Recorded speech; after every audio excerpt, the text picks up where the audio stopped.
Hello, here we have a new question, so let's get right into it. An annuity certain payments of £150 at the end of each quarter, so that's £600 a year, is to be replaced by an annuity with the same term, so N is the same, and present value, but with payments at the beginning of each month instead. So each month instead, and that's the beginning. So this is now from a regular annuity to an annuity due. So calculate the revised payments, assuming an annual force of interest of 10%. So we do know that delta is 0.1. So the way to work something out like this is to just start off with what we had. So let's say the present value is going to be 4 payments of £150, so let's say £600 times our annuity of 4 with n years going ahead, or so with the same term, so being n, and that's going to equal some annual amount. So we'll work out the monthly amount soon, but this is the annual amount of all those 12 months, so 12 times whatever. In fact, I should write that down. 12 times whatever times our annuity due with the 12 over there with the same period as the one before. Okay, so now all we have to do is just isolate C, which is fairly simple, but then we're going to, I guess we'll just see what happens. So that's just really 600 A 4 to the n divided by 12 A due 12 to the n, and that's going to equal C, so we'll just put C over here to equal that. Now, fairly straightforward. Let's just ignore the 600 and the 12 because we can deal with that easily later. So let's just see what happens over here. It's really just now about finding the I values, because this bit here is 600 1 minus v to the n over I to the 4, whereas, and this one over here is 12, sorry, not A, but it's going to be instead 1 minus v to the n over either d to the 12, or it can be I to the 12, and then we multiply this by 1 plus I to the power of 12, to the power of 1 on 12. So let's see what happens. So what cancels out? This bit cancels out over here, and you can just see that simply if you put it as a fraction like, fraction like that divided by,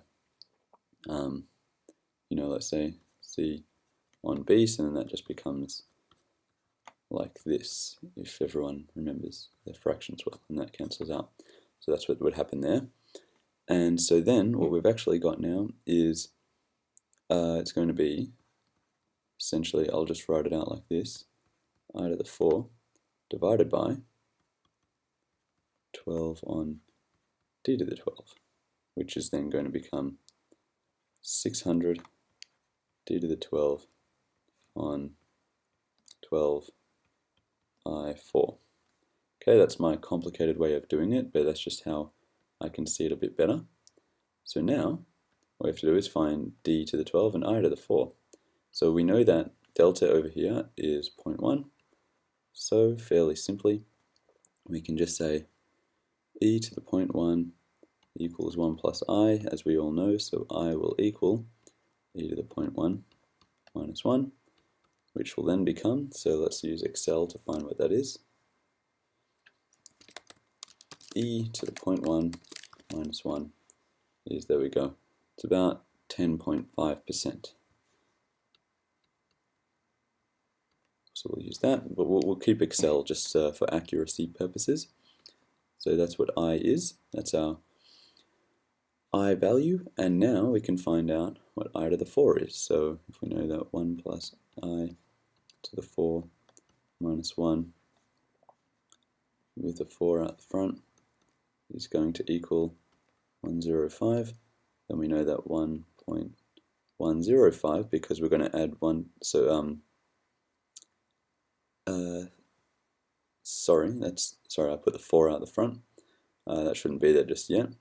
So basically it's going to be 1 plus 0.105 to the power of 1 on 4 minus 1 will give us our effective I interest rate, and then we're going to multiply that by 4 to get I to the 4.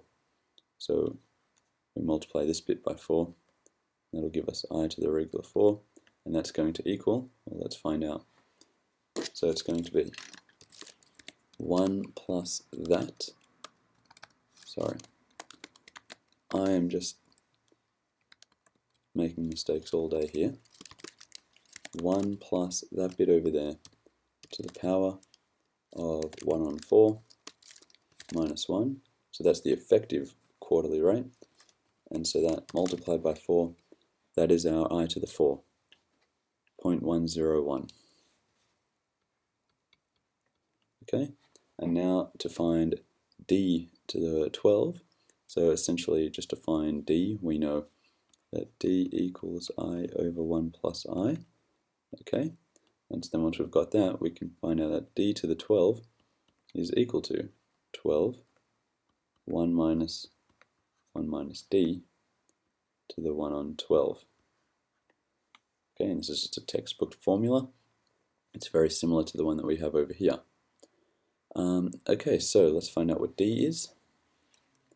So let's just say, I'll put here I to the 4, and so I'll just say, okay, so D over here equals I, sorry, not I, this is I over here, divided by 1 plus this number. So this is what D is, and then our next bit is 12 multiplied by 1 minus D to the power of 1 on 12, and close all the brackets, which finally gives us this number here, 0.099, so it would actually be 0.01, we can just say for simplicity. D to the 12 equals 0.01. And so now, how are we looking with our equation here? We have this bit over here, we have this bit over here, and then it's 600 and it's 12. So 600 times D to the 12 divided by 12 divided by I to the 4. So let's find out what that equals in Excel. So this is D to the 12.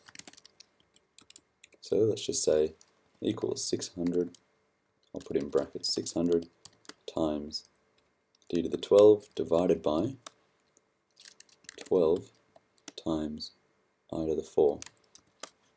And that gives us our C value, 49.17 pounds. 0.17, and that's pounds over there.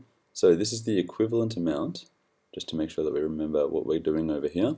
Instead of paying £150 at the end of each quarter, we can do the exact same thing. It's the exact same value for the same amount of time as well. Here we go. It's the same thing to have £49.17 paying at the start of each month. So that would be the equivalent, and that would be very useful when someone was trying to decide what type of annuity they wanted to buy. So thanks for watching.